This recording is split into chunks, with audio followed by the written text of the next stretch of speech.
Hi, thanks for joining us for home worship. Today is July 4th, 2021, and I will be looking at the second letter to the Corinthians that Paul wrote. It's chapter 12, verses 2 through 10. He says, I know a person in Christ who 14 years ago was caught up to the third heaven. Whether in the body or out of the body, I do not know. God knows. And I know that such a person, whether in the body or out of the body, I do not know, God knows, was caught up into paradise and heard things that are not to be told, that no mortal is permitted to repeat. On behalf of such a one, I will boast, but not on my own behalf. I will not boast, except of my weakness. But if I wish to boast, I will not be a fool, for I will be speaking the truth.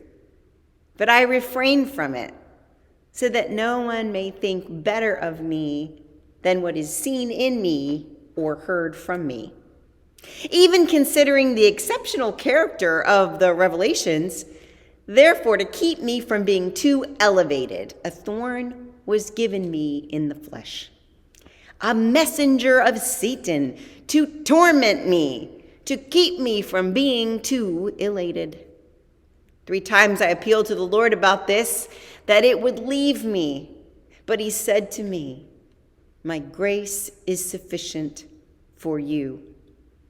For power is made perfect in weakness. So I will boast all the more gladly of my weakness, so that the power of Christ may dwell in me.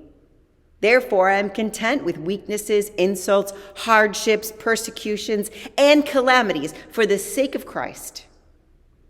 For whenever I am weak, then I am strong. When I read this, that this was our lectionary passage for today, for our nation's birthday, I thought, what can I say about the United States of America that relates to power made perfect in weakness? Certainly, the American experience or the American dream isn't the same for everyone. We have a nation here fraught with trials and grievous sins.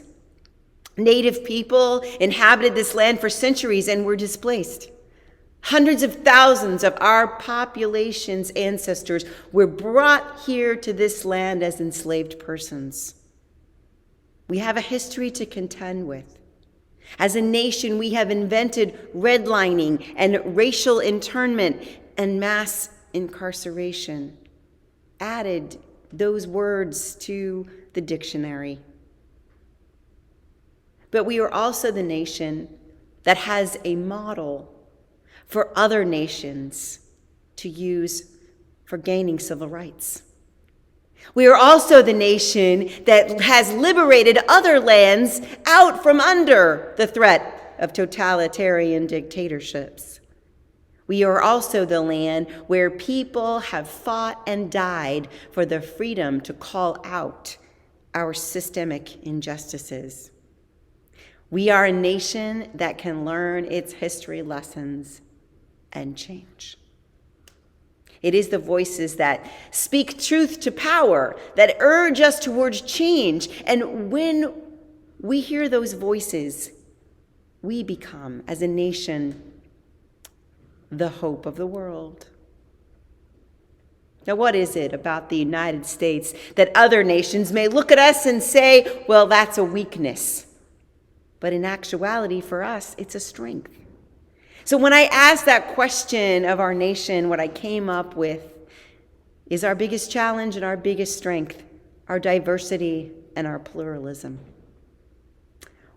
We know that we are divided, even at times a splintered nation, because we're trying to make this 245-year-old experiment together work. I get inspiration from the stories of people who chose to make this land their home. On the 4th of July, I get inspired, and I get strong patriotic feelings when I see naturalization ceremonies on TV or in pictures. Immigration is part of what makes our nation strong. Trying to get along and live together in a diverse and pluralistic society might sometimes feel like Paul's description of a thorn in the flesh. But oh, what we learn from the things we go through, from the things we attempt as both as individuals we know in our own lives and also as a nation. In our weakness is strength. I wish to share with you today the stories of my friends and fellow members of our church who chose this nation as their home.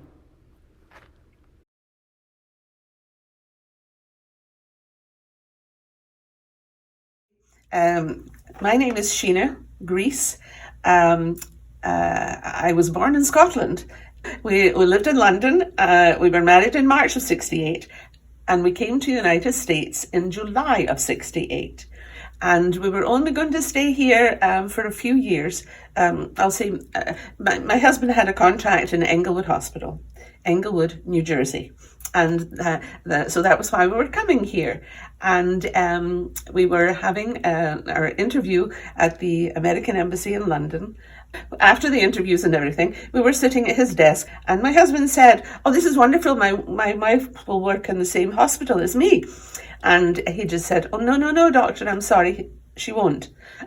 And this is just you. This is the visa for you. She is just going to be accompanying you."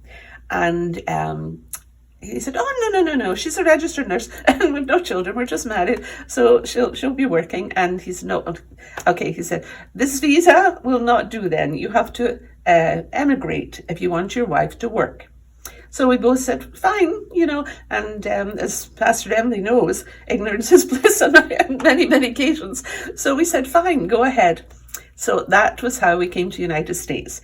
We had our green cards. So this was June of 68. Yes, June of 68. And because we had to change the visas and everything, it became July of 68. And but we had our green cards, and Kamal was actually I think 1 week late in starting his contract at Englewood Hospital because of the change in the visas and everything. We landed in JFK, John F. Kennedy Airport in New York. The Red Cross station wagon that came to the airport to pick us up and take us to Englewood Hospital. And that was the start of our life here 53 years ago. Right now, actually, when I think about it. It takes 5 years, if I remember correctly, to become a naturalized citizen, secretary of something for Bergen County, to have an interview, and that we wanted to, become citizens. And fine, you do have to take a wee course, and be able to answer who was the president. We had our interview with him, and then we had to wait maybe a month or so for the ceremonies to take place. So we were became naturalized American citizens in April of 74 in Bergen County. And there were quite a few people from lots of different nationalities, you could tell. And so it was wonderful. And of course, we had to take the Pledge of Allegiance. I do remember standing up with our hand and then the hand over the heart. And so it was it was a wonderful experience, and we've never regretted it for 1 second. Not 1 second have we regretted that.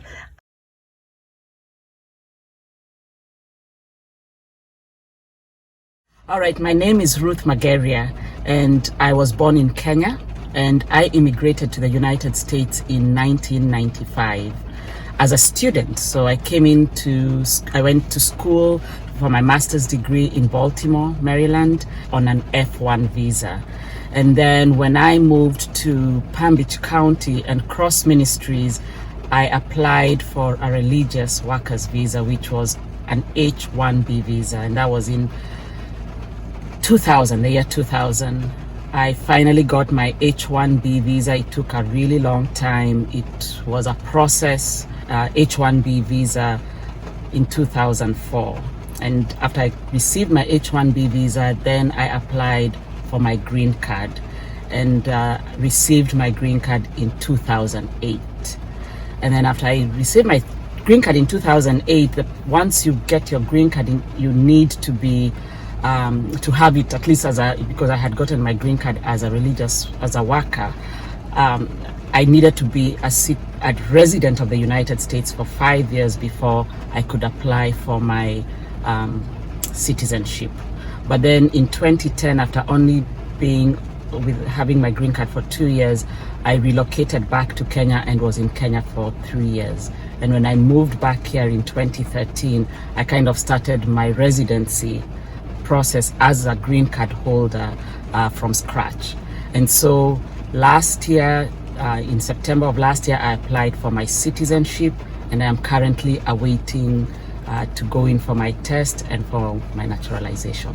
So for me, I think I would want to be naturalized to become a citizen. Although I get the same benefits as a green card holder that you would as a citizen, I'm still not able to vote, and I would really want to be able to be involved in that process because it's important, especially even think about just being able to elect public officials, even in my own local, city of West Palm Beach.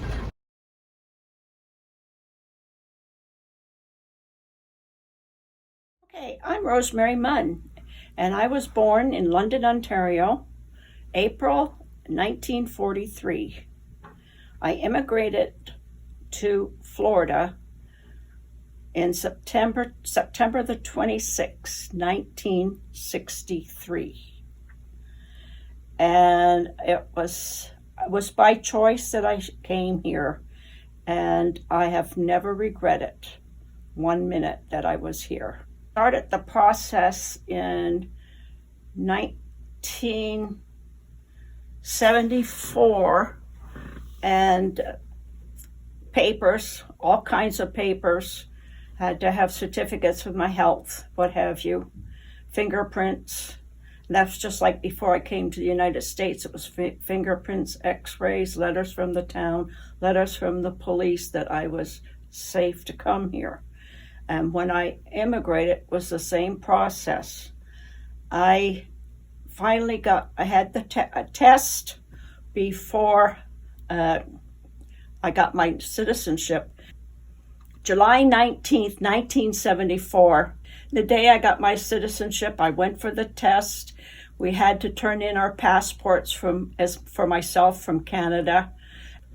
Never regretted it. I'm happy. Celebrated with some friends, and it was a good day, and it's been a good day for many years for me here in the United States. Friends, we love the United States of America. And on her birthday, we celebrate all 245 years. And for all her flaws, still she stands beside the Golden Gate, lamp held high to light the way for hope to the whole world. I'll share with you a final story. I don't remember the man's name. We'll call him Carl. He was born in Cuba, and he shared with us an immigration story in my last parish about how he had to hide his Christmas tree in a closet when he lived in Cuba because of the system there. But he had a deep love for the land of his birth. And he said this, and I quote, "I was born in the right country under the wrong system." He immigrated to the United States under a very old legislation for people coming from Cuba to escape the communism there. And he came to the United States, and a gift from a coworker, he worked in IT, a gift from a coworker at Christmas time of an ornament openly in front of everyone there in his first year in the United States made him weep. Religious freedom is just one of the freedoms that we enjoy, and one of the reasons why people come to this country. But when I hear stories like this one, I know that we are stronger in our diversity. We are stronger if we make a tabernacle, a shelter, a harbor for those who have found that they may have been born in a country they love, but under the wrong system. Sometimes we need to call out the system we have here. But in this country, so far, we have the freedom to do that. And we can change and adapt as a nation. God bless you, and God bless America on her birthday. Amen.